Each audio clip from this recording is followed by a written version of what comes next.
This video is probably going to upset a lot of people. Recently I made a video about The Fly in which I mentioned that I've recently become obsessed with horror movies, and I realized that my horror movie education had been missing one of the most loved and influential horror movies of all time, the Texas Chainsaw Massacre. This movie is considered one of, if not the best horror movie by a lot of fans, so my hopes were really high going in, only to discover that I didn't actually enjoy the movie as much as I thought I would. Despite the franchise's reputation, the first entry was actually really extremely tame. There was no nudity and barely any gore, as most of the graphic parts of the kills were done off screen, and it really surprised me. However, the movie also really interested me, as it had all the traits and qualities of modern horror movies, and it is really clear to see how much of an impact this movie actually had. Also, depending on when this video goes up, the new Texas Chainsaw Massacre from Netflix has either already released or is releasing very soon, and it looks interesting. Try anything and you're canceled, bro.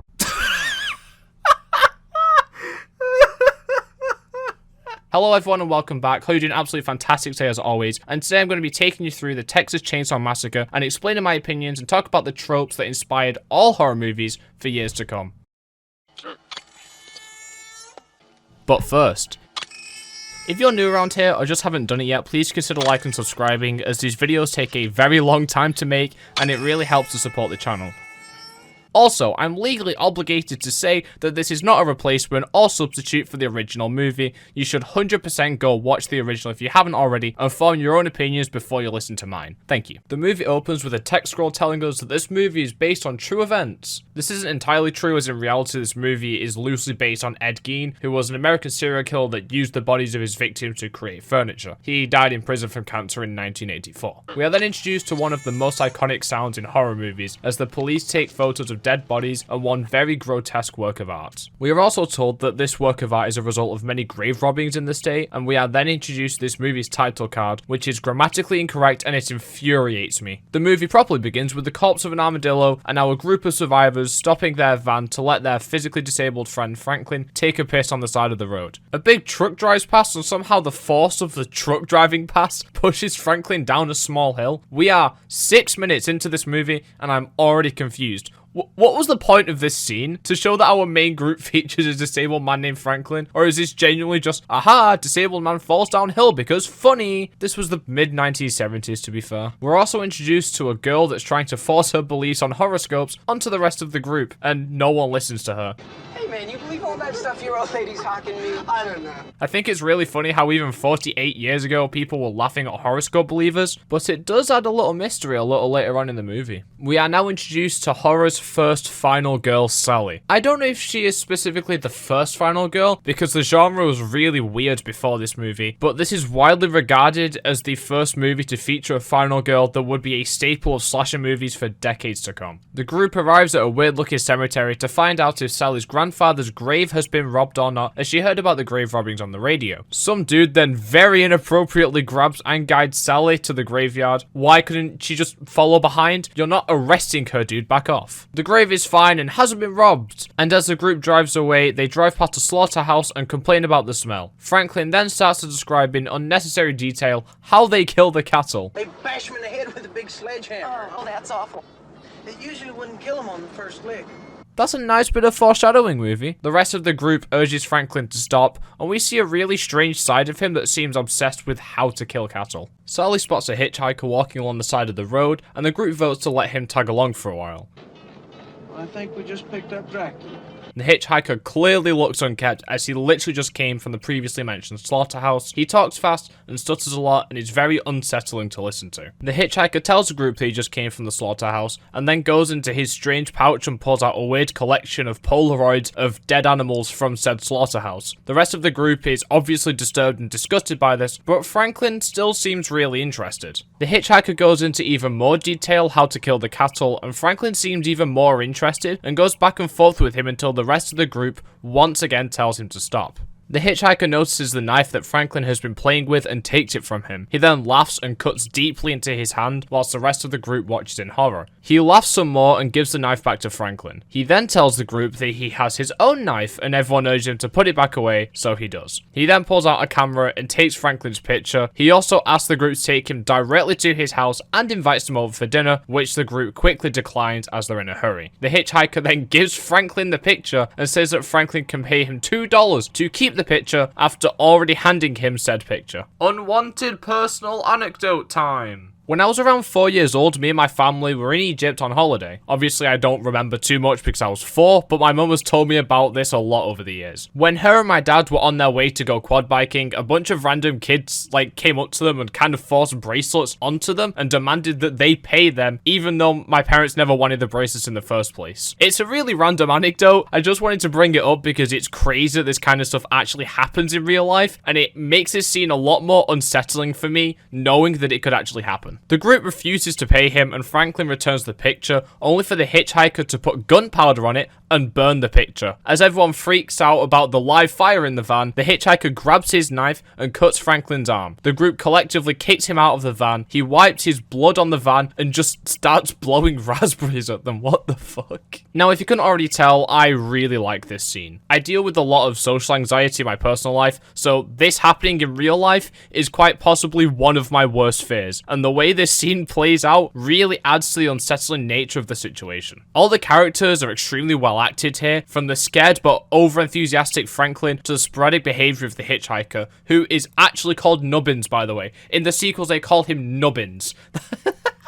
It's his real name. The scene also doesn't have any real score here, just a banjo playing on the van radio, emphasizing the awkwardness of the scene, and it adds a lot to the immersion. Franklin is obviously upset about being slashed, and the rest of the group try and calm themselves down.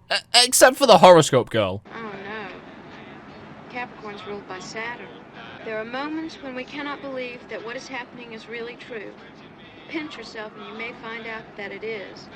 That's the whole reading, by the way. The group arrive at a gas station and the girls go to find something to drink. A man comes out and tells the guys that he doesn't have any gas and that the transport won't arrive until late into the afternoon. Franklin then asks about the Franklin house and the old man responds by telling them that they don't want to go messing around in an old abandoned house. Franklin mentions that his dad owns the house and the man then tells him to come inside for some quote-unquote barbecue. He never actually mentions what the barbecue is and no one feels the need to ask. Here in the UK, barbecue is either a condiment or something bald fat white dads do shirtless in their backyard anytime the temperature goes above 20 degrees. They cook meat over a fire and then serve it to the family, which seems like a really big health and safety risk for a gas station. Surely the smoke would just fill the place. It doesn't seem very safe to do this indoors. I would instantly ask what food they're being offered here. The man then spots the girls and goes back to tell them the literal exact same thing. Them girls now, they don't want to go messing around no old house. Best you stick around here. The dude with the big afro goes to ask about any other gas stations in the area and pick up some quote-unquote barbecue. The last dude in the van stops Franklin from cutting the doors open with his knife and obsesses over some of the hitchhiker's blood on said knife. He then shows some weird admiration for the hitchhiker as it quote-unquote takes guts to cut yourself like that, and Franklin considers doing it to himself before his friend calls it crazy. Sally spots the blood mark as everyone gets back to the van, and Franklin once again is intrigued by the hitchhiker's actions. We now have another compilation of unnecessary scenes as Sally has to borrow Franklin's knife, and the dude without the afro jokes about Franklin's wheelchair. Franklin, if we run out of gas before we get back to that service station, you told us back in your chair. It's not Franklin's fault that you can't get gas. Why are you picking on the disabled dude, man? Franklin eats some more barbecue and asks about the hitchhiker trying to scare them, which no one even responds to him. The group arrives at the house without going to get any more gas for the van, and Franklin wants to see the blood mark. Franklin stops the dude without the afro from cleaning the blood and asks if the hitchhiker would follow them, and realizes Sally still has his knife. The group explores the house without Franklin as he struggles to get into his house because of his wheelchair. Franklin is a little upset by this. It's gonna be a fun trip.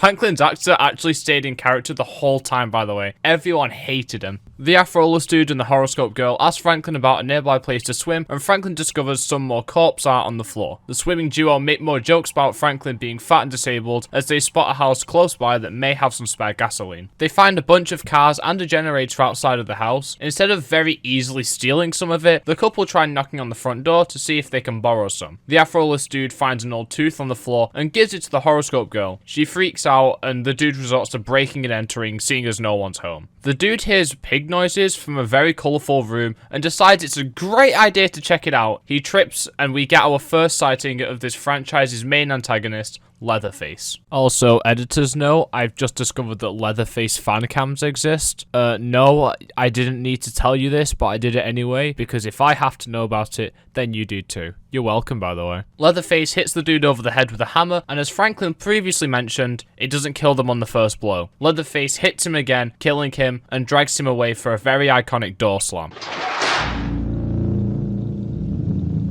The horoscope girl decides to go look for her boyfriend in another iconic shot, only to find the incredible set design of the Sawyer house. The Sawyer house was inspired by Ed Gein's house, and I think they did an absolutely amazing job with the design here. As the horoscope girl tries to leave the house, Leatherface grabs her, drags her into the back room, and puts her on a meat hook as she's forced to watch Leatherface brutally dismember her boyfriend with his signature chainsaw. Once again, this movie is extremely tame. There's practically no gore here, even though someone is bleeding out and being drained on a meat hook, and another person is being cut up by a chainsaw. We barely even see any blood. Back at the van, Franklin obsesses more over the blood stain, and the Afro dude taunts him about it, saying that the hitchhiker is coming back to kill him. Franklin can't find his knife, and Sally says she must have lost it, and goes to look for it in the van. The Afro dude decides to go and look for the swimming duo and ends up at the Sawyer house. He spots their towel and decides to go inside and go into the back room, assuming they're in there. Both of the duo are actually gone, but there's noises coming from the freezer. The Afro dude opens it to find the horoscope girl still alive, and Leatherface jumps out to make sure the Afro dude isn't. Leatherface freaks out because people keep breaking into his house, and he creepily stares out the window. Back at the van, the last two survivors are worried about their friends not coming back, and they decide to go and look for them. It ends as well as you'd expect. Leatherface brutally murders Franklin as Sally just stands there like a complete idiot, just staring and screaming, "Run away, asshole." This is also an extremely tame death, with the only blood being slight splatters on his leather face.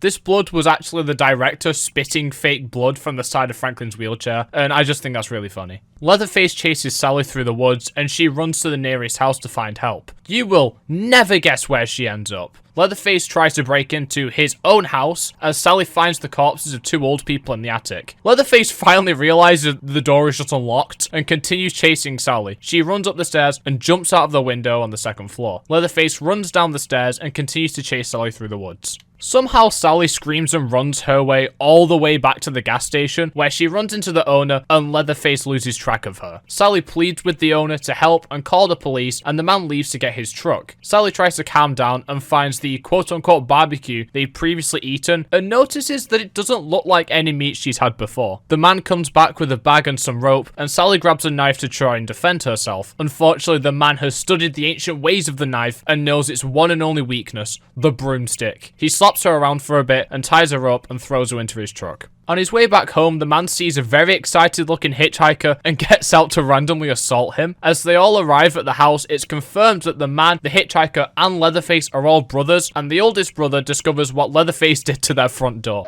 Look what your brother did to that door! Leatherface comes out to greet them dressed as Mrs. Doubtfire and gets abused by the oldest brother as the hitchhiker uncovers Sally and taunts her for being in a hurry. We get a lot of close-up shots of Sally to show how isolated and helpless she is as Leatherface and the hitchhiker retrieve their grandpa from upstairs. The hitchhiker unties Sally as Leatherface cuts her finger and feeds the blood to his grandfather.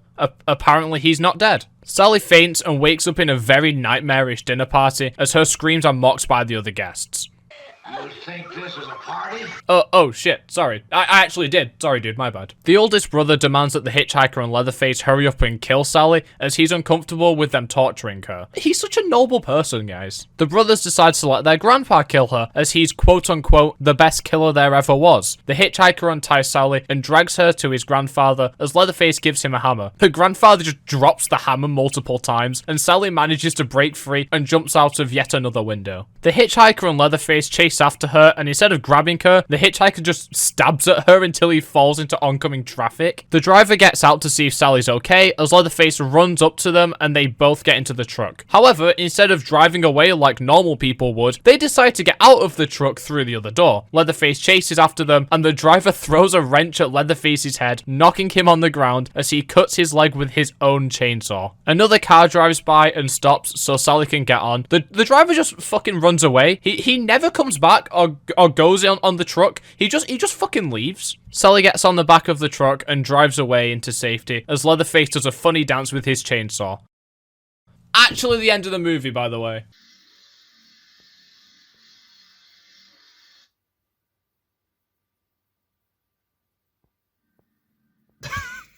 I have a lot of mixed feelings on this movie. However, no matter what I think or what you guys think about the film, none of us can deny how influential and modern this movie is, even though it's almost 50 years old. It has the final girl, it has the iconic antagonist, it has the jump scares, it has the twist villain, and so many more modern horror tropes, it's crazy. I'm going to start with my positive notes. This movie is amazing at creating an immersive environment and throwing us into horrific situations. I love Sally and some of the relationships between the characters. Most of the cinematography is beautiful, and so many of the shots are extremely visually pleasing and iconic. I like how it slightly explores how people with mental disabilities are often abused and manipulated, like how Leatherface was manipulated by his brothers into killing, and I absolutely love how insane this movie gets, and how uncomfortable so many of the scenes make me feel. However, I have a lot more complaints than compliments with this movie. As I previously mentioned, I love most of the cinematography, but a lot of shots confuse me and lead to nothing. Take the scene with Sally in the gas station. She's sat down to the side of the scene with the background fully in focus. I'm no film student, so I could be well off with this, but with all the movies I've seen, specifically horror movies, when the background is fully in focus and the main character is off to the side, we can expect to see some spooky hijinks happening in the background. Maybe a stranger will peek his head out or a small doll will run past our screen, but nothing happens. It just zooms in on Sally's face. This could be a case of me not knowing enough on the subject or just a product of its time, but this seems like such a waste of a scene. On the theme of wasted scenes, there are so many pointless scenes and pointless plot lines that lead to absolutely nothing. There are so many scenes of people and the movie making fun of Franklin for being fat and disabled for literally no reason. None of the characters besides Franklin and Sally were memorable, random shots of dead animals, and the dead plot lines are even worse. Franklin obsesses over the hitchhiker for half the movie, which leads to absolutely nothing. It just reminds us that it happened. Franklin obsesses over his knife, which leads to absolutely nothing. And even though I like the horoscope edition, it also leads to nothing. It's just such a big waste of time. And on top of this, my biggest complaint is that the movie is just boring.